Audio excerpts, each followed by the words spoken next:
Alors bonjour et bienvenue, je suis Séverine Testu, thérapeute holistique et aujourd'hui on se retrouve pour une petite capsule pour les Capricornes, pour les énergies dominantes de ce mois de mai. Alors qu'est-ce qu'on peut nous dire pour les Capricornes? Eh ben, ça fait beaucoup trop. Allez, les Capricornes, décidément, allez encore deux cartes, s'il vous plaît, pour les énergies dominantes, ok, pour les Capricornes.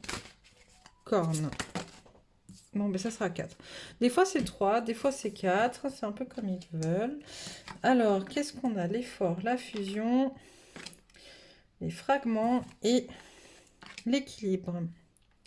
Hop, c'est bon, tout passe. Ok, donc là ce qu'on vous dit avec les Capricornes, c'est que de toute façon les Capricornes, ce sont des êtres qui font beaucoup d'efforts. Ils sont tout le temps dans l'effort, hein. C'est des êtres qui sont assez, j'allais dire, acharnés au travail.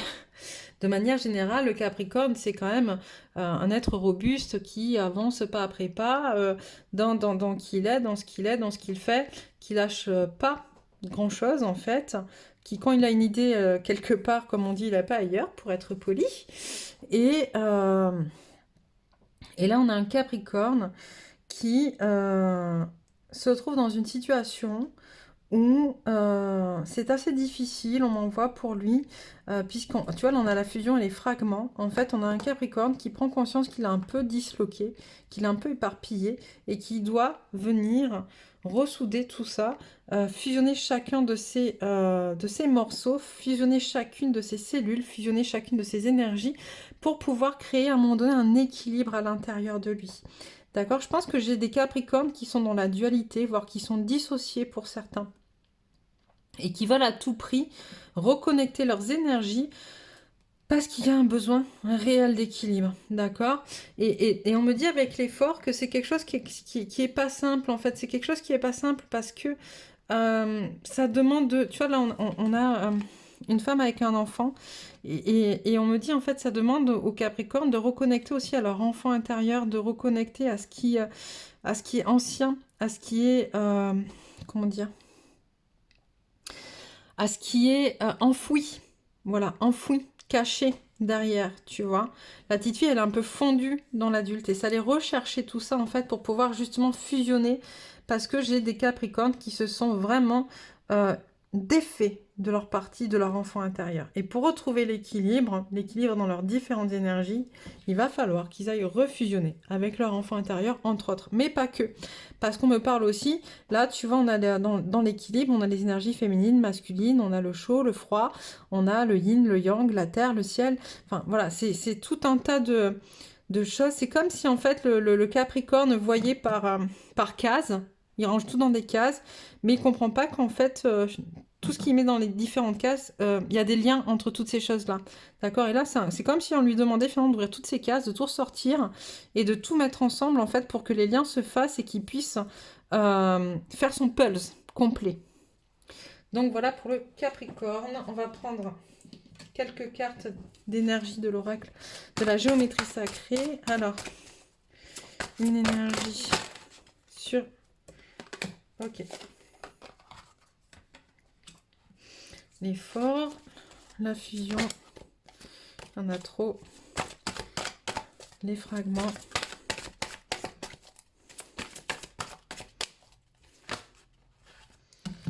Bon, celle-là, elle veut. Puis elle n'arrête pas de sortir aujourd'hui, donc... Il y a des énergies comme ça qui ressortent beaucoup, hein, parce qu'on est sur le mois de mai. Les énergies sont aussi en lien avec les planètes, l'astrologie, enfin, voilà, tout ce qui nous entoure. On est tous entourés par plus ou moins les mêmes choses, mais en fonction de nos signes, on est plus ou moins impacté. Et c'est un peu ce qui est en train de se vérifier ici avec les différents tirages. Hein. Hop, allez, encore une, s'il vous plaît. Hop, on se concentre. Il y en a deux. Celle-là ou celle-là? Celle-là. Ok, allez. Alors, on a les énergies d'amour universel, le féminin divin, l'intégration et le changement. Donc, tu vois, on a l'amour universel sur l'effort. On te dit la fréquence de l'amour universel active le lien que nous ressentons les uns pour les autres, notre planète et l'ensemble de l'existence. Et en fait, on te dit aussi de reconnecter justement avec amour, avec ton enfant intérieur, avec toutes tes parties de toi, en fait. D'intégrer chacune de tes parties avec beaucoup d'amour, en fait, sans jugement. Le féminin divin sur la fusion. La fréquence du féminin divin renforce notre côté réceptif, nourrissant et doux, en lui permettant de s'exprimer ouvertement et en nous aidant à nous connecter à notre compréhension intrinsèque de notre lien à la création. Tu vois, c'est ce qu'on parlait tout à l'heure, donc avec les pièces du puzzle, tu vois, quand je disais tout sortir des cases, en fait, pour tout relier, pour comprendre justement ce lien. D'accord? C'est important. L'intégration sur les fragments. La fréquence de l'intégration nous aide à embrasser chaque aspect de notre être en permettant que s'harmonisent nos perceptions positives et négatives dans une symphonie de vie équilibrée. Donc ça continue finalement de dire ce que je dis depuis le départ par rapport à cette harmonie, à cet équilibre, à cette fusion entre toutes les parties de vous. Et le changement sur l'équilibre, la fréquence du changement renforce notre capacité à évoluer facilement avec la nature perpétuellement changeante de la réalité, à la fois intérieure et extérieure, afin d'apprécier la douce libération de l'ancien et la naissance du nouveau. Donc voilà, je vais prendre un message pour les Capricornes. Hop, est-ce que tu peux me donner un message pour les Capricornes, s'il te plaît? Faire grandir sa lumière. Par chaque geste de bonté, par chaque acte d'amour, je fais grandir ma lumière. Plus je travaille à m'améliorer intérieurement, plus je m'imprègne de pureté et de beauté. À chaque jour, sa leçon de vie. De par mes efforts pour me rendre meilleure, j'évolue au sein de l'univers et grandis à mon cœur. Donc, très beau message qui est quand même très en rapport avec tout ce qu'on vient de dire.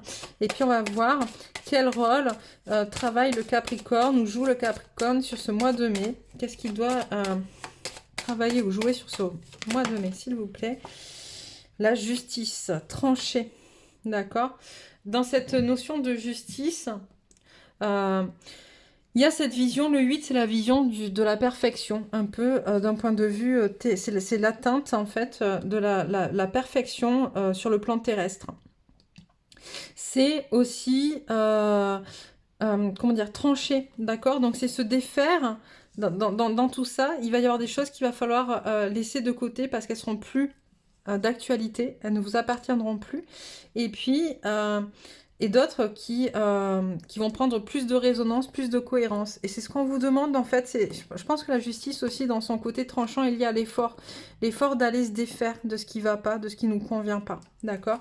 Mais en fait, on a des Capricornes qui sont en train en faisant cette fusion, en fait, l'effort nécessaire à cette fusion entre les différentes parties qui les composent vont atteindre une sorte de... Alors, perfection, la perfection est toujours, comment dire, c'est un mot qui parle, qui est pas forcément très très juste, mais en tout cas, c'est cette idée de la perfection. C'est pas forcément, rien n'est jamais parfait, et heureusement que rien n'est jamais parfait. Mais en tout cas, ils vont vers un idéal de ce qu'ils veulent pour eux. Donc, très très beau pour les Capricornes ce mois-ci. Donc, si ça te parle, mets un commentaire pour nous dire ce que tu as vécu ce mois de mai, comment ça se passe pour toi. Like si ça t'a plu. Hein. Abonne-toi si ce n'est pas encore fait pour avoir les messages suivants. Et puis, ben, moi, je vous embrasse très très fort et je vous dis à très très vite.